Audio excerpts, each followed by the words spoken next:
do the races come from? Actually, I don't think we should use the word races. There aren't different races, there are simply different skin colors. For instance, would you call these different races of cows? No, okay? They all look the same in the meat locker and they all taste the same on the hamburger, okay? They're just skin color, all right? But there are 4 different theories of where the different skin colors come from. And I'll probably use the word races by habit, but I don't mean skin colors, okay? The first theory is Adam and Eve were medium brown and produced all the varieties in their own children. It's simply a melanin count in the skin. There's a black couple that had 3 albino children. They didn't have much melanin in their skin, okay? The second theory says the Lord put a mark upon Cain. And there are those who argue that Cain became black because of killing Abel. I think this is a stupid theory, but it's amazing how many folks believe that. The Mormons, for instance, teach that Cain was black, and black skin is a curse, the curse of Cain. They said it's the Lord's doing. But the Mormons teach that up in heaven, God the Father has thousands of wives, and he has sex with all these wives, and they produce spirit babies. Those spirit babies, if they're valiant, they come down to earth and get a white-skinned body. If they're not valiant, they come down and get a black-skinned body. So they look at black people and think, well, you were just inferior in your first life. What a dumb way to live. But that's what the Mormons teach, okay? They said, Cain, Ham, the whole Negro race have been cursed with black skin, the mark of Cain. This guy said, if there's one drop of Negro blood in my children, as I read to you, they receive the curse. Shall I tell you the law of God in regard to the African race? If the white man who belongs to the chosen seed mixes his blood with the seed of Cain, the penalty is death on the spot. And the good book, Secret History of the Mormon Church, covers a lot of the people who've been killed in Mormonism, you know, for violating the Mormon laws. The third theory says God put a curse on Canaan. Don't confuse Canaan with Cain. Canaan was Noah's grandson. If you read Genesis chapter 9, it says, Noah woke from his wine and knew what his younger son had done and said, Cursed be Canaan, a servant of servant shall he be. Twice the Bible says Canaan shall be a servant. And there are those who argue black people are supposed to be servants because God put a curse on Canaan. Okay, now I agree with the God put a curse on Canaan, but where do you get black people are supposed to be servants out of that? Aren't you assuming that Canaan was black and this curse applies to him? I don't believe that one either. The fourth theory, and I think the only logical theory in all of this, is the Tower of Babel is what caused it. God told them, hey, spread out. They said, no, we're staying right here, and they built a big tower, and God got angry and confused their languages. But not only did he divide the languages, he divided their tongues, their families, and their nations. Genesis chapter 10.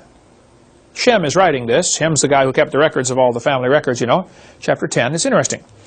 Small inbreeding groups will cause unusual traits to become very pronounced. For instance, for years, the Habsburgs had to marry royalty. That's just the rule. Well, sometimes the only royalty available to marry was your niece or your aunt or your sister. So they would marry royalty, and pretty soon they started looking real strange. You could tell, though, he's a Habsburg. Got real long nose, stupid-looking chin, and you know, he's got to be a Habsburg, okay? They look dumb. This is a picture of the feet of a guy. They're called the ostrich people in Africa. There's a tribe of folks in Zimbabwe. They are required to marry within the tribe. But there's only like 200 of them. So they are always marrying sisters or nieces or cousins. Always. The ultimate redneck. They only got 2 toes. Their teeth fall out in the middle of the night while they're sleeping. That's a result of incredible inbreeding. Unusual traits can become permanent with inbreeding, and that might have happened with the Tower of Babel. Genesis 10 says, the nations were divided after the flood. Not only the languages, the nations were divided. There's a great book on this topic by Bill Cooper. I got one here, it's in the library. After the Flood. Bill Cooper, incredible book if you want to read that, about the dispersion of the sons of Noah. What happened?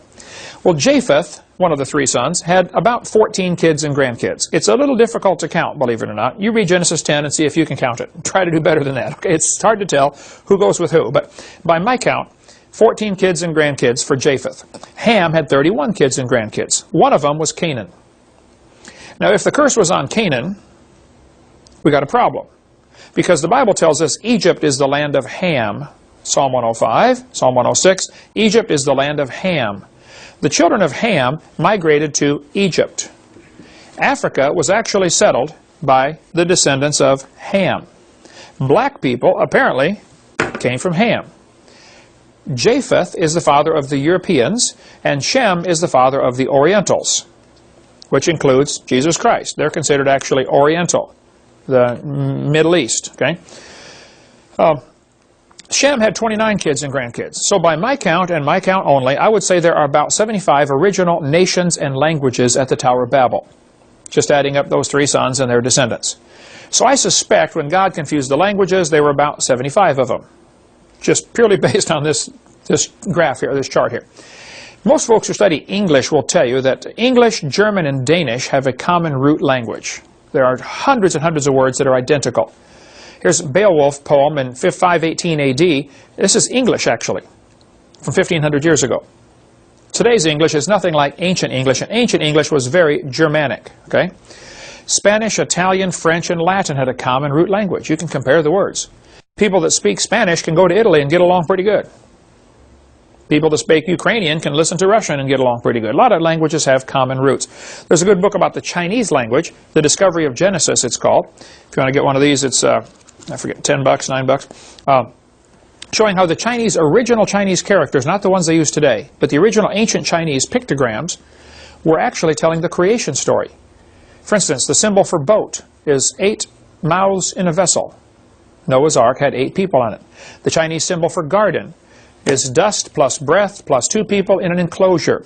There's also more in this book, Search for the Truth, by Bruce Malone. A lot of his articles in here are really good and are on our website. You can read some of Bruce's articles, but this is also a good book you'd want to get on the topic. There's been a sequel, God's Promise to the Chinese, written about God's promise in the Chinese language. The Chinese symbol for righteous is a person under a lamb. The only way to be righteous is to be under the lamb. Their own words were telling them. By the way, we have a lot of that in English. And that would make a good sermon someday, too. We'll get another time on that. Today, there are about 1,200 recognized languages, plus thousands and thousands of dialects. They probably all broke up from the original 75 languages, just like, Australian, Irish, and Georgian, people from Georgia or Alabama. Believe it or not, they all speak English. But it's a different dialect of English, okay? And if it weren't for rapid communication across the world today, they would be totally indecipherable in a few generations. When we were in Australia, I was at the restaurant. I said to the waitress, I said, "Ma'am, would you get me a napkin?" The preacher said, don't say that. I said, "Why?" He said, "Don't ask for a napkin over here. That's a diaper." I said, "What do I want?" He said, "You want a serviette." I said, "Oh, okay. Ma'am, can I have a serviette?" I thought I spoke English, They don't speak English over there. They speak Australian, all right? But the Bible says pretty clearly in Acts 17, God hath made of one blood all nations of men to dwell on the earth. The Bible says in Malachi, have we not all one Father? There's no reason to be a racist because of your skin color. We cover more on that on video 5. They did a search for Adam and Eve, trying to find, do we have a common ancestor? Using mitochondrial DNA changes, they found out we have a common ancestor only 200,000 years ago. One woman created this whole race, whole world. And then did more studies on this mitochondrial DNA and said, wow, no, we all have a common ancestor only 6,000 years ago. And they said, no, that can't be right. Let's keep studying. Well, yeah, actually, we did have a common mother 6,000 years ago, and I even know her husband's name. Okay, Adam, and a couple other kids' names. This article says, we all related to a man who lived in Asia, 1400 BC. Science correspondent in Weekly Telegraph in UK. Everyone in the world is descended from a single person who lived around 3,500 years ago, according to a new study. Scientists worked out the most recent common ancestor of all 6 billion people alive today probably dwelt in Eastern Asia around 1400 BC. Although the date may seem relatively recent, researchers say the findings should not come as a surprise. Anyone trying to trace their family tree soon discovers the number of direct ancestors doubles every 20 years. How many of you have 2 parents? How many of you have 4 grandparents? How many have 8 great-grandparents? How many have 16 great-great-grandparents? I mean, you go keep going back, you got a whole bunch of folks in a hurry, right? Well, this creates a problem. And the article says, it takes only a few centuries to clock up thousands of direct ancestors. Using a computer model, researchers from the Massachusetts MIT attempted to trace back the most recent common ancestor using estimated patterns of migration through history, and they found out we all came from a common ancestor 3,000 or 4,000 years ago. I could have told them that just by reading the Bible. Save them a lot of time. Yep, we all have one common ancestor, Adam and Eve. Nothing to worry about. Okay.